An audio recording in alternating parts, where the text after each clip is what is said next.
Cinema shooting ప్రారంభమై దాదాపు 3 ఏళ్లవుతున్నా కొన్ని కారణాల వల్ల ఆలస్యం అవుతూ వచ్చింది. కల్కి 2899 టెడి సినిమా విడుదలైన తర్వాతే రాజాసాబ్ సినిమాకు ప్రభాస్ ఎక్కువ డేట్లు ఇచ్చినట్లు నిర్మాతలు చెప్పుకొచ్చారు.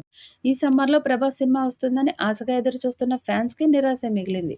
ఈ ఏడాదిలో రాజాసాబ్ సినిమాతో పాటు ఫౌజీ సినిమా సైతం వస్తుందనే ప్రచారం జరిగింది. కానీ రాజాసాబ్ సినిమా ఆలస్యం కావడంతో ఫౌజీ సినిమా ఈ ఏడాదిలో వచ్చే అవకాశం లేదు. మారుతి దర్శకత్వంలో రూపొందుతున్న రాజాసాబ్ సినిమాలో ప్రభాస్కు జోడీగా మాళవిక మోహనన్, నిధి అగర్వాల్, రిద్ది కుమార్ హీరోయిన్స్గా నటిస్తున్నారు. హారర్ కామెడీ మూవీగా రూపొందుతున్న ఈ సినిమాలో బాలీవుడ్ స్టార్ సంజయ్ దత్ కీలక పాత్రలో నటిస్తున్నారు. తామన్ సంగీతాన్ని అందిస్తున్న ఈ సినిమాకు త్వరలో కొత్త విడుదల తేదీని కన్ఫర్మ్ చేయబోతున్నట్లు తెలుస్తుంది.